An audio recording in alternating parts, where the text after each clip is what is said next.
یہ یہودی اور عیسائی تم سے ہرگز راضی نہیں ہوں گے. یہ قرآن ہے اور سادہ ترجمہ تفسیر کی بھی ضرورت نہیں. یہ معاہدے کر لیں، محبت کے وعدے کر لیں، یہ تم سے راضی نہیں ہوں گے.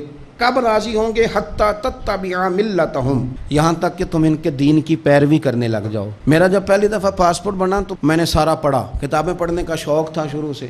اس کے ہر صفحے پہ لکھا ہے کہ سوائے اسرائیل کے. یعنی آپ پوری دنیا میں یہ سبز ہلالی پاسپورٹ لے کے جا سکتے ہیں، خبردار اسرائیل آپ یہ پاسپورٹ لے کے نہیں جا سکتے. یعنی اتنی نفرت کسی ملک سے کہ اس پر لکھ کے چھاپ دیا ہر صفحے پر کہ یہ پاسپورٹ سوائے اسرائیل کے ہر ملک کے لیے کارآمد ہے. میرا سوال ہے عرب کے ان لیڈروں سے جنہوں نے اسرائیل کے ساتھ معاہدہ کیا، مجھے بتاؤ تمہیں فلسطین کی بیٹیاں بھول گئی نا ساری کی ساری؟ تمہیں وہ ماں بھول گئی نا جو مسجد اقصیٰ کے دروازے پہ کھڑی ہو کے چیخیں مارتی تھی اور کہتی تھی کوئی علی کو خبر کرو کہ میری بچیاں قید میں ہیں؟ وہ بھول گئی؟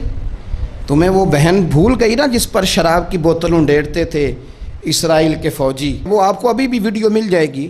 وہ انڈیلتے تھے شراب کی بوتل اور اسے پکڑتے تھے، دست درازی کرتے تھے، اور وہ بیٹی کہتی تھی یا رحمت للعالم. بھول گیا تمہیں وہ سارا کچھ؟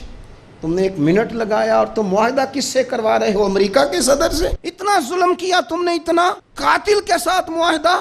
کیا سمجھتے ہو فلسطین والوں کا کوئی والی وارث نہیں؟ سنو، میرے رسول کریم صلی اللہ علیہ وسلم نے فرمایا میرا کوئی مالدار امتی دنیا سے چلا جائے، پیسے جائیدادیں چھوڑ کے جائے تو اس کی اولاد میں بانٹ دینا، لیکن اگر اس کے ذمہ قرضہ ہو تو میرے پاس آ جانا، میں اپنے امتی کا قرض ادا کروں گا. جس کا کوئی وارث نہیں ہوتا مدینے والا اس کا وارث ہوتا ہے. میں قرض دوں گا اپنے امتی کا. کیا سمجھتے ہو فلسطینی لاوارث ہے؟ صبح قیامت نبی پاک تم سے سوال کریں گے. تمہیں اللہ کے حضور حاضری دینی ہے. کیوں نہیں صلح کرتا اسرائیل فلسطین کے ساتھ؟ لبنان کے ساتھ دوستی کیوں نہیں کرتا؟ شام سارا کٹ گیا اسرائیل کی وجہ سے. آج تمہیں خیال آیا ان کے ساتھ معاہدہ کرنے کا؟ ہمیں سبق پڑھاتے ہو خدا سے ڈرو. اور پھر اقبال کہتے ہیں مسلمانوں سے مایوس نہ ہونا، حکمرانوں سے زیادہ امیدیں بھی نہ لگانا. وہ جو چھوٹے چھوٹے لوگ نکلے تھے نا صحرا سے، بظاہر غریب تھے، بظاہر ان کے پاس مال نہیں تھا، وہ خالد بن ولید جیسے، وہ سعد بن ابی وقاص جیسے، بظاہر ان کے پاس زیادہ اسلحہ نہیں تھا. پاک نے کہا یہودیوں پہ اللہ نے ذلت مسلط کر دی ہے، یہ ذلیل ہے، ان کا کوئی دیش نہیں. یہ جہاں انہوں نے قبضہ کیا ہوا نا فلسطین میں، یہ قبضے کی جگہ ہے اور ایک مٹھی بھر ملک ہے، شاید 60-70 لاکھ آبادی ہو اسرائیل کی.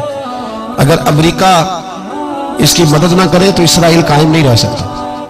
اور اس کے گرد 12-14 اسلامی ملک ہیں. بیت المقدس مسجد اقصیٰ معمولی جگہ نہیں. حضور نے فرمایا 3 سفر کرو تو سمجھنا ہم عبادت کر رہے ہیں. کون کون سے؟ فرمایا اگر بیت اللہ جاؤ تو عبادت سمجھ کے جانا، مسجد نبوی کی طرف جاؤ تو عبادت ہے، اور مسجد اقصیٰ کی طرف جاؤ تو یہ بھی عبادت ہے. اور فرمایا مسجد اقصیٰ میں جس نے ایک نماز پڑھی اسے 25,000 نمازوں کا ثواب ملے گا. اور میرے رسول پاک نے یہ وہ مسجد ہے جس کے ساتھ معراج شریف جڑا ہوا ہے. قرآن پاک نے کہا کہ اس مسجد میں سبحان اللہ اسریٰ بعبدہ لیلا من المسجد الحرام الی المسجد الاقصیٰ. مسلمانوں، قرآن کہتا ہے کہ تمہارے معراج کی شان رسول پاک کی مسجد اقصیٰ سے جڑی ہے. جس محبوب کو رب معراج کرائے تو مسجد اقصیٰ میں لا کے کرائے. وہ جگہ معمولی جگہ ہے، وہ معمولی جگہ ہے مسجد اقصیٰ. نبی پاک نے وہاں نبیوں کی امامت کرائی. 17 مہینے اس مسجد کی طرف منہ کر کے تیرے اور میرے رسول نے نمازیں پڑھی. چھوٹی جگہ ہے اور پوری دنیا کا مسلمان اسے چاہیے شرم سے گڑ جائے. ایک امریکہ کا صدر بول کے کہتا ہے کہ اسرائیل کو اجازت ہے اسے دارالحکومت بنائے، اور مسلمان حکمران بیان دے رہے ہیں ظالموں، لٹیروں، تم اپنی سیاستیں چمکانے کے لیے پہلے ایک دوسرے کو گالیاں دیتے ہو، پھر اکٹھے بیٹھ جاتے ہو نمبرنگ کرنے کے لیے. تم دین کے اس مسئلے میں سارے اکٹھے کیوں نہیں بیٹھے؟ ایک پیج پہ اکٹھے ہوتے، اکٹھے بیٹھ کے ایک بیان ہی دے دیتے، ایک بات ہی کر دیتے. اور ایک شاعر نے کہا ہے مسجد اقصیٰ نبی پاک کو بھی بلاتی ہے، کہتی ہے ایک بار پھر طیبہ فلسطین میں آ، راستہ دیکھتی ہے پھر مسجد اقصیٰ تیرا. ایک بار پھر سے طیبہ سے فلسطین میں آ، راستہ دیکھتی ہے پھر مسجد اقصیٰ تیرا.